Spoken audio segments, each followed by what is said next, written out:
Hi welcome back to my channel. ఈ రోజు కథ జత కలిసే 69వ భాగాన్ని వినేద్దాం. లవ్ చేస్తే ప్రపోజ్ చెయ్యాలా? ఏం మనం ప్రేమని మన దగ్గర ఉంచుకోకూడదా అని అడిగాడు రిషి. కూడదు, చెప్పాలి. నువ్వు చెప్పకుండా నీ మనసులో ఏముందో నాకెలా తెలుస్తుంది అన్నాను. తెలియాల్సిన అవసరం ఏముంది సుబ్బు? నీకు తెలియాలని అనుకునేవాడినే అయితే ఎప్పుడో చెప్పేవాణ్ణి కదా అన్నాడు. నాకు తెలియకుండా నన్నెందుకు లవ్ చేయాలి? ఏమొస్తుంది అలా చేస్తే నీకు అన్నాను కోపంగా చూస్తూ. ఆయన మనం దీని గురించి డిస్కషన్ చేయొద్దని అనుకున్నాం కదా నెమ్మదిగా అడిగాడు. ఏది డిస్కస్ చేయకు, చెక్కవజం చేసుకో. అయినా నీకంటే 100 రెట్లు ఆ సిద్ధార్థే బెస్ట్ రిషి. కనీసం తన మనసులో ఏముందో మొహం మీదే చెప్పాడు. నీలా మనసులో దాచుకొని కూర్చోడు. అయినా పెళ్లి చేసుకోను అని అనుకున్నప్పుడు లవ్ ఎందుకు చేయడం? పెళ్ళికి పనికిరాని అమ్మాయి లవ్కి పనికొస్తుందా అని అడిగాను రిషి వైపే చూస్తూ. తనేం సమాధానం చెప్పలేదు. నాకు కోపం వచ్చి తనని పట్టించుకోకుండా వచ్చేసాను డ్యాన్స్ క్లాస్కి. రిషికి కూడా ప్రాక్టీస్ మాతో పాటే అనే విషయం మర్చిపోయి ప్రపంచం మొత్తం తిరిగినా తన చుట్టూ తిరిగినట్టే ఉంది నా పరిస్థితి. సార్ గారు మేమందరం కలిసే డ్యాన్స్ ప్రాక్టీస్ చేస్తున్నాం. ముందు మా ఇద్దరి చేతనే ఎక్స్ప్రెషన్స్ స్టెప్స్ ప్రాక్టీస్ చేయిస్తున్నారు మేడం. Almost perfect. ఇంకొక 2 డేస్ ఇలా చేస్తే సూపర్గా ఉంటుంది అన్నారు. ప్రాక్టీస్ అయిపోయాక గజ్జలు తీసి బ్యాగ్లో వేసుకుంటున్నానని చూస్తూ సరేని తలుపి వచ్చేస్తుంటే, రేపు మీ అన్నయ్యని రావద్దని చెప్పు. రేపు మీ అందరూ ప్రాక్టీస్ చేద్దురు. తను ఎల్లుండికి వస్తే సరిపోతుంది అన్నారు మేడం. మాకు కొంచెం దూరంలో ఉన్నాడు రిషి. తను వింటాడని తెలుసు కాబట్టి సీరియస్గా తన వైపే చూస్తూ, తను నాకు అన్నయ్య అవ్వడు అన్నాను. అవునా, మరేంటి ఫ్రెండా అన్నారు మేడం. ఫియాన్సీ, పెళ్లి చేసుకోబోతున్నాం మేమిద్దరం అని రిషి వైపు కోపంగా చూస్తూ చెప్పాను ఆవిడికి. అయ్యో, ఐఎమ్ సో సారీ. మొన్న మీ అన్నయ్య అని వాళ్ళంటే మీరేం అబ్జెక్ట్ చేయకపోవడంతో అదే నిజం అనుకున్నాను. By the way, you both look so good together. చాలా అందంగా ఉంది మీ పేరు అన్నారు మేడం. థ్యాంక్స్ మేడం అని ఆవిడికి చెప్పి రిషితో ముచ్చట్లు చెప్పాలని తెగ ఎక్సైటింగ్గా ఎదురు చూస్తున్న ఆ అమ్మాయి వైపే చూస్తూ ఏంటి అన్నట్టు కళ్ళెగరేశాను. నిజంగా ఫియాన్సీనా నమ్మలేక అడిగింది. అబద్ధంగా నేను ఎందుకు చెప్తాను?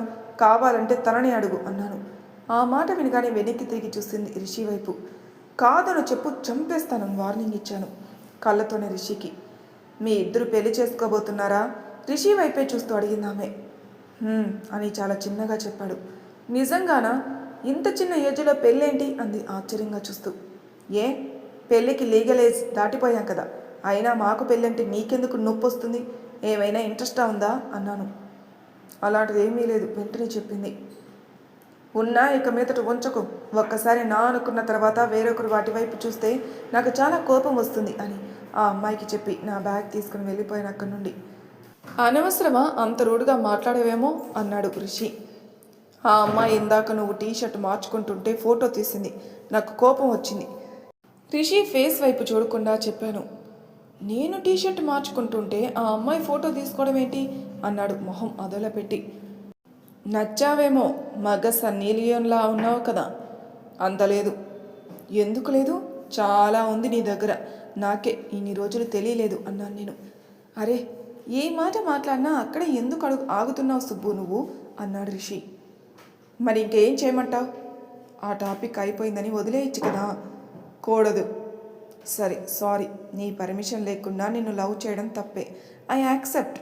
ఇంకెప్పుడు అలా చేయను. ఇంకెప్పుడు అలా చేయను అంటే ఎన్నిసార్లు లవ్ చేస్తారు అలా అన్నాను మొహం చిట్లించి. ఐ మీన్ నీకు చెప్పకుండా ఇంకేమీ చేయను అని. అవసరం లేదు. నువ్వు నన్ను పెళ్లి చేసుకోను అని చెప్పావు. నేను ఇంకా మర్చిపోలేదు అది అని తనకి చెప్పి మెట్రో డోర్ ఓపెన్ అవ్వడంతో కంగారుగా బయటికి వెళ్ళిపోతూ ఆ ముందున్న మనిషిని తన్నుకొని కింద పడ్డాను. నేను దిగేలోపే గేట్స్ క్లోజ్ అయిపోయాయి. ఆ పడడమే నా చెప్పు విరిగిపోయింది. బాగున్నాయి కదా అని ఫ్యాన్సీ చెప్పులు కొనుక్కుంటే ఇలానే అవుతుంది అని నన్ను నేను తిట్టుకొని జాగ్రత్తగా లేచి నించోబోతుంటే బ్యాలెన్స్ చేసుకోలేక ఇంకోసారి పడ్డాను నేను. ముందుసారి కొద్దిగా అయినా పర్లేదనిపించింది. ఈసారి మాత్రం కాలు విరిగిపోయిందనిపించింది నాకు. ఆ నొప్పికి కాలు పట్టుకొని కూర్చున్నాను. మళ్ళీ నేను లేపనా అని అడిగాడు రిషి. అవసరం లేదు, టెక్కు చూపిస్తూ చెప్పాను. కాలు నొప్పి వస్తుంది, అవసరమా అని నా బ్యాగ్ నుండి మూవ్ స్ప్రే తీసి కాళ్ళకి కొట్టుకోబోతుంటే నా కాలు వెనక్కి లాక్కొని నా పని నేను చేసుకోగలను, థ్యాంక్స్ అన్నాను. కొంచెం ఎక్కువ చేస్తున్నావని మనసు హెచ్చరిస్తుంది కానీ తన మనసులో మాట బయట పెట్టలేదు. అండ్ ఉక్రోషం ఎక్కువైంది నాకు. నిన్ను ఏడిపించినందుకు ఐఎమ్ సారీ, నా కాళ్ళని పట్టుకొని చెప్పాడు రిషి. అయ్యో, ఏం చేస్తున్నావు రిషి అని కాళ్ళు లాక్కున్నాను వెనక్కి. సారీ చెప్పా కదా, ఎక్స్క్యూజ్ చే. ఆ కాళ్ళు ముందుకు పెట్టి నేను స్ప్రే చేస్తాను అన్నాడు. నేను చేసుకుంటానులే, అవసరం లేదు అన్నాను. సరే చేసుకో అని బాటిల్ ఇచ్చాడు. కామ్గా బ్యాగ్ పక్కకు పెట్టేసి స్ప్రే చేసి చూస్తున్నాను. కాస్త నార్మల్గా అనిపించినంత వరకు. మనం ఇంటి దగ్గర దిగాల్సిన స్టాప్ వెళ్ళిపోయింది కదా, ఇప్పుడు ముందుకెళ్ళి మళ్ళీ వెనక్కి వెళ్ళలేమో అన్నాను. పర్లేదులే, నీ కాలు ఎలా ఉంది, మసాజ్ చేయనా అన్నాడు రిషి. వద్దు అని నేను అంటున్నప్పుడే, నా మీద కోపం మన ఇంటికి వెళ్ళాక చూపించు, నేనేం మాట్లాడను అని మసాజ్ చేయడం స్టార్ట్ చేశాడు రిషి. ఇంకేం మాట్లాడలేదు నేను. నీ పాదాలు చాలా బాగుంటాయి తెలుసా, నీ మొహం కంటే ఎక్కువగా పాదాలే చూస్తుంటాను నేను అన్నాడు రిషి. పాదాలు బాగుండడం ఏమిటి, వెటకారమా అన్నాను నేను రిషి వైపు కోపంగా చూస్తూ. వెటకారంగా ఏముంది, ఆ పుట్టుమచ్చ, చిన్న పాదాలు, చిన్న చిన్న వేళ్ళు బాగుంటాయి చాలా అన్నాడు. థ్యాంక్ యూ సో మచ్ వెటకారంగా చెప్పి కాళ్ళు పట్టుకొని కూర్చున్నాను నేను. ఇదే మనం దిగాల్సిన స్టాప్, వేరే స్టాప్లో దిగుదామా, దిగగలవా అని అడిగాడు రిషి. ఇక్కడే దిగుదాం, ఇంకా ముందుకు వెళ్ళిపోతే మళ్ళీ వెనక్కి వెళ్ళడం కష్టం అవుతుంది లేదంటే అన్నాను. అదేగా సుబ్బు నేను చెప్తుంది అన్నాడు రిషి. హా, ఏం లేదు అని నేను లేవడానికి సపోర్ట్ ఇచ్చి, చెప్పులు తెగిపోయినట్టున్నాయిగా, ఇవి వేసుకుంటావా అని తన చెప్పులు చూపించాడు. వద్దు అన్నాను నేను గట్టిగా. చెప్పులు లేకుండా ఎలా నడుస్తావు సుబ్బు, వేసుకో పర్లేదు, బయటికి వెళ్ళగానే కుట్టిద్దాం అన్నాడు. ఏ, చెప్పులు లేకుండా నువ్వెలా నడుస్తావు, నువ్వేమైనా అత్తారింటికి దారేదిలో పవన్ కళ్యాణా అన్నాను. దానికి ఆయనే అవ్వాల్సిన అవసరమేమీ లేదు, నువ్వు వేసుకో పర్లేదు అన్నాడు. వద్దు, దెబ్బలు తగిలితే ఈ నొప్పి మీద ఇంకా నొప్పి వస్తుంది సుబ్బు అన్నాడు రిషి. మరి ఆ చెప్పులు నేను పట్టుకుంటాను. వద్దులే, నువ్వు మళ్ళీ పడకుండా నడవాలి ముందు, తర్వాతే నీ బెట్టు చూపించు, నేనేం అబ్జెక్ట్ చేయను అని నా చేతిని ఒక పక్క, నా చెప్పులు ఒక పక్క పట్టుకొని తన చెప్పులు నాకిచ్చి జాగ్రత్తగా నన్ను మెట్రో నుంచి దించారు రిషివర్య. ఐ ఫెల్ట్ సో గిల్టీ, తనెందుకు నాకు ఇంత సేవలు చెయ్యాలి, అదెలా పోతే నాకెందుకని వదిలేయచ్చు కదా అని అనుకుంటూ సో సారీ అన్నాను. హా, దేనికి, ఏమైంది అన్నాడు రిషి. ఇందాక నీకంటే సిద్ధార్థ్ చాలా బెటర్ అని అన్నాను కదా, అది కావాలని అన్నాను, అలా అంటే అయినా కోపం వచ్చి ఓపెన్ అవుతావేమో అని అన్నాను అంతే. తనకి నీకు కంపారిజన్ చేయడమే తప్పు, అందులో నిన్న అలా అనడం ఇంకా తప్పు, అందుకేనేమో దేవుడిలా నా కాళ్ళు ఆల్మోస్ట్ విరిచేశారు అన్నాను నేను. తప్పేం లేదు, నీకు అలా అనిపించి ఉండొచ్చు, అందులో సారీ చెప్పాల్సిన అవసరం ఏమీ లేదు. అండ్ దేవుడేమీ తెలుగు సినిమాలో విలన్ కాదు కదా సుబ్బు, నువ్వు అలా అన్నావు కాబట్టి నీ మీద రివెంజ్ తీర్చుకుంటాను అనడానికి ఏదో కోఇన్సిడెంట్లా జరిగింది అనుకోవడమే అన్నాడు రిషి. నువ్వు అలా బేర్ ఫుట్తో నడుస్తుంటే నాకు చాలా గిల్టీగా ఉంది అన్నాను. వచ్చేసాం బయటికి అన్నాడు రిషి. ఇంకా చాలా దూరం ఉంది. సరే, నేను ఎత్తుకోనా నిన్ను పోని, కొంచెం ఎక్కువ చేస్తున్నట్టు అనిపించడం లేదా రిషి? ఏ, ఎత్తుకోలేను అనుకుంటున్నావా? నువ్వు ఎత్తుకోగలవేమో కానీ నాకు నా వెయిట్ మీద నమ్మకం లేదు. నువ్వు చూస్తే రివట్లా ఉన్నావు, పడేసావనుకో నడుం మొక్కలైపోతుంది. ఇంకా ఊపిరిలో నాగార్జునలా నేను, కార్తీలా నువ్వు జీవితాంతం సెటిల్ అయిపోవాలి అన్నాను నవ్వుతూ. జెండర్ మార్చవా అన్నాడు రిషి. పెళ్లి చేసుకోనని చెప్పావుగా, ఇక నేనే జెండర్ అయితే నీకెందుకు అన్నాను. మళ్ళీ ఎక్కడికే వస్తావు సుబ్బు అని తల కొట్టుకున్నాడు. నువ్వు తల కొట్టుకున్నా, బుర్ర బండకేసి బాదుకున్నా నేను అక్కడికే వస్తాను సంజే అన్నాను. సరే పద అని బయట చెప్పులు కుట్టే వాళ్ళకి నా చెప్పులు ఇచ్చి ఆ పక్కనే ఉన్న చైర్ మీద నన్ను కూర్చోబెట్టి క్యాబ్ బుక్ చేశాడు రిషి. కాలు నొప్పులు పెట్టుకుని ఏం డ్యాన్స్ చేస్తాను నేను, అసలే రిషి నేను రాముడి సీతగా చేయాల్సిన టైం, అనవసరంగా అన్నీ చెడబుదొబ్బుతావే సుబ్బు అని నన్ను నేను తిట్టుకొని నా కాళ్ళ వైపే చూసుకున్నాను. కొంచెం మసాజ్ చేయడం వల్ల ఎర్రగా ఉంది కానీ ముందు కంటే కాస్త వాపు తగ్గింది. కమాన్ సుబ్బు, నువ్వు ఈ పర్ఫార్మెన్స్ మిస్ చేసుకుంటే నీ పిల్లలకి చూపించడానికి ఏమీ ఉండదు. ఆ కాలేజీలో డ్యాన్స్ ఉంది కానీ అదేం బాగాలేదు, అందులో నేను బాగా చేయలేదు. ఈ పర్ఫార్మెన్స్లో నువ్వు ఎరగదీసి రిషిని డామినేట్ చేయాలని అనుకుని రిషి వైపు చూశాను నార్మల్గా. మంచి అబ్బాయి, అనవసరంగా బాధ పెడుతున్నావేమో, మామూలుగా ఉండి కూడా తన మనసు మార్చడానికి ట్రై చేయొచ్చు కదా, ఇంత హర్టింగ్గా మాట్లాడాలా అని ఆలోచిస్తూ చూస్తున్నాను తన వైపు. వెళ్దామా, క్యాబ్ వచ్చింది అన్నాడు రిషి. అని తనకి చెప్పి జాగ్రత్తగా వెళ్ళి కారులోకి వచ్చినాను. డోర్ వేసి తన ఫ్రంట్ సీట్లో వెళ్ళబోతుంటే తన చేయి పట్టుకుని ఆపి, ఇక్కడ కూర్చో అని నా పక్కన సీట్ చూపించాను. నేనేం కొరుక్కుని తినలే నిన్ను అన్నాను తనల్లా ఆలోచిస్తుంటే. సరే అని కూర్చుని అతనికి ఓటీపీ చెప్పి కామ్గా కూర్చున్నాడు. ఓయ్ మగ సన్నీ లియోన్, తన చెవి దగ్గర చిన్నగా పిలిచాను. అన్నాడు రిషి. ఆ అమ్మాయి ఫోటో తీసినందుకు హ్యాపీ ఫీల్ అయ్యావులే, కళ్ళెగరేస్తూ అడిగాను. లేదు. నిజం చెప్పు. నిజంగా లేదు. వెయిట్, నువ్వు నన్ను రెడ్ ఫ్లాగ్ అనుకుంటున్నావా? సడన్గా అడిగాను రిషి వైపుకు తిరిగి. వాట్? నో అన్నాడు రిషి. నిజం చెప్పు, బెదిరించాను వేలు చూపించి. కొంచెం పొసెసివ్ అనిపిస్తుంది అన్నాడు చిన్నగా. పొసెసివ్గా ఏమీ లేను నేను, జస్ట్ కొంచెం కోపం వచ్చింది అంతే అన్నాను. అలా అనిపించలేదా? ఎలా అనిపించింది? టాక్సిక్గా బిహేవ్ చేశానా? లేదు. మరి? కొంచెం. బట్ బాగుంది అన్నాడు చిన్నగా. ఏంటి బాగుంది? నువ్వు ఇలా పొసెసివ్గా ఫీల్ అవ్వడం ఎప్పుడూ చూడలేదు సుబ్బు, ఇలా కూడా బాగుంది అన్నాడు. బట్ మనం మనుషుల మీద పొసెసివ్ ఫీల్ అవ్వకూడదంట కదా అన్నాను. నేను చెప్పిన మాటలు నాకే అప్పచెప్తున్నావా అని నవ్వాడు రిషి. మరి అవ్వకూడదు, బట్ నువ్వేమీ అంత టాక్సిక్గా బిహేవ్ చేయడం లేదు కదా, జస్ట్ కొద్దిగా.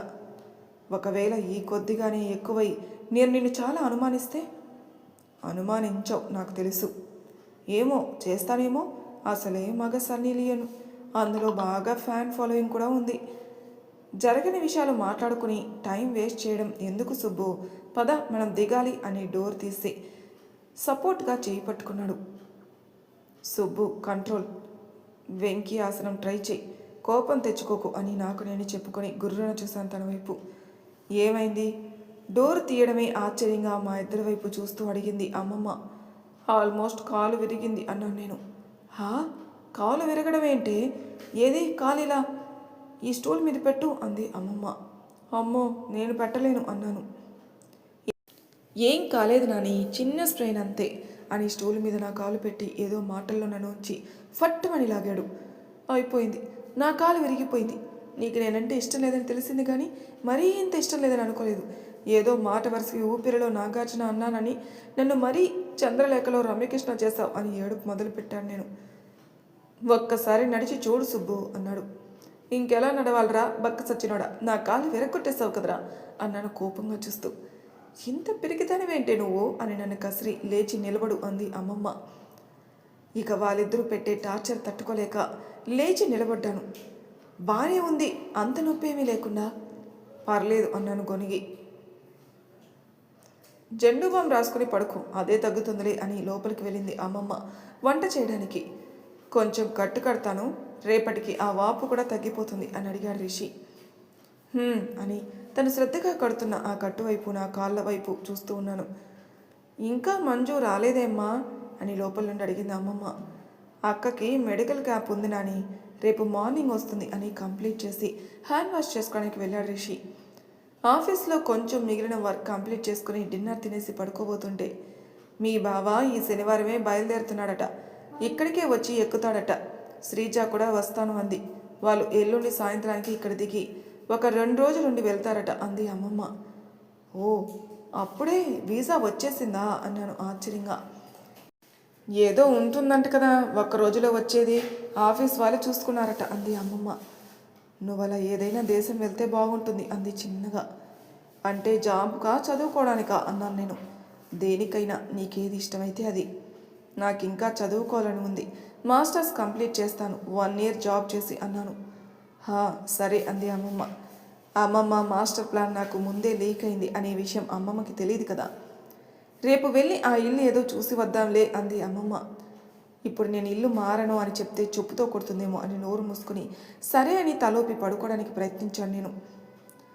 ద్వితీయ విఘ్నం రాకుండా జిమ్కి వెళ్ళి 1 గంట సేపు కష్టపడి ఇంటికొచ్చి ఆఫీస్కి స్టార్ట్ అయ్యి ఆఫీస్లో పని పూర్తి చేసుకొని డ్యాన్స్ క్లాస్కి వెళ్ళి స్టెప్స్ ప్రాక్టీస్ చేసి ఫ్రెష్ అయ్యి తిని పడుకున్నప్పటికీ నా రోజు కంప్లీట్ అయింది. ఆ ఇంటిని వెళ్ళి చూసే టైం దొరకలేదు. ఆ తర్వాత రోజే శ్రీజ అక్క బావ కూడా వచ్చారు బెంగళూరుకి. అందరికంటే ముందుగా వెళ్ళి శ్రీజాక్కని హక్ చేసుకుని నించున్నాను నేను. నెమ్మదిగా నా తల నిమిరి ఎలా ఉన్నావు అంది అక్క. బాగానే ఉన్నానక్క, నువ్వెలా ఉన్నావు అన్నాను నేను. బాగున్నాను అని నాకు చెప్పి అందరినీ పలకరించింది. శ్రీజ అక్క భుజం మీద నుండి బావ వైపు చూసి కళ్ళెదిరేశాను. అది నా ప్లేస్, నువ్వు పక్కకు పోవే అన్నాడు నన్ను లాగి. వివేక్, ఏంటి చిన్నపిల్లలతో నీకు అని నవ్వి, స్టార్ట్ అవుదామా అంది. హా అని క్యాబ్ బుక్ చేసుకుని కూర్చున్నాం నలుగురం. 6 నెలల్లో ప్రాజెక్ట్ అయిపోతే వచ్చేయడమేనా అంది అమ్మమ్మ. అంతేనాని, ఇంకేం పని అక్కడ నాకు అన్నాడు బావ. శ్రీజాని తీసుకుని వెళ్ళలేకపోయావా? 1 నెల రోజులైనా ఆ దేశం చూసినట్టుంటుంది కదా అంది అమ్మమ్మ. రమ్మని చెప్పాను, ఆవిడ అత్తగారిని వదిలి రాను అంది. ఇంకేం చేస్తాను అన్నాడు బావ. అత్తగారు ఆవిడ పర్సనల్ పనులు చేసుకోవడానికి కూడా ఇబ్బంది పడుతున్నారమ్మమ్మ. ఆయన వెంటే నేను వెళ్ళిపోతే ఆవిడికి కష్టమవుతుంది కదా అంది శ్రీజ అక్క. శ్రీజ చెప్పింది నిజమేలేరా, కొంచెం అలవాటైతే అప్పుడు ఎవరినైనా హెల్ప్కి పెట్టి మీరు వెళ్ళొచ్చు అని. పండుగకి ఇక్కడ ఒక ఇల్లు అద్దెకి చూద్దామని అనుకుంటున్నాను. అదొక్కరితే ఉంటే బాధ్యత, లోక జ్ఞానం తెలిసి వస్తుందని అంది అమ్మమ్మ. ఉండగలవా అన్నాడు బావ. కొంచెం అటు ఇటుగా నవ్వేసి ఊరుకున్నాను నేను. ఉంటుంది, అన్నిటికీ భయపడుతూ కూర్చుంటే ఎలా? ఈ సంవత్సరం అయ్యాక దీన్ని మాస్టర్స్కి పంపిస్తాం కదా అంది అమ్మమ్మ. ఇష్టమేనా మాస్టర్స్ నీకు అని అడిగాడు బావ. ఇష్టమే అన్నట్టు తలూపాను నేను. జస్ట్ మొన్నే మా ఇంటికి ఇంజనీరింగ్ చదవడానికి వచ్చినట్టుంది, అప్పుడే చూస్తే జాబ్ చేస్తుంది, మాస్టర్సు అంటుంది. చాలా స్పీడ్గా టైం కదిలిపోయింది కదా అన్నాడు బావ. అవును అన్నట్టు తలూపి నవ్వాను చిన్నగా. మేము ఇంటికి వెళ్ళినప్పటికీ రిషి, మంజు అక్క కుకింగ్ చేస్తుంటే అందరి పరస్పర మాటలు పలకరింపులు అయ్యాక ఫ్రెష్ అవ్వడానికి నా రూమ్లోకి వచ్చింది శ్రీజ అక్క. అక్క అని సజెషన్ కోసం పరిగెత్తాను నేను. మరి తర్వాయి భాగంలో ఏం జరుగుతుంది నెక్స్ట్ ఎపిసోడ్లో తెలుసుకుందాం. అంతవరకు నా ఛానల్ సబ్స్క్రైబ్ చేయని వాళ్ళు ప్లీజ్ సబ్స్క్రైబ్ చేసుకోండి, లైక్ చేసి షేర్ చేయండి, మీ అభిప్రాయాలు నాకు కామెంట్ రూపంలో తెలియజేయండి. Thank you for listening.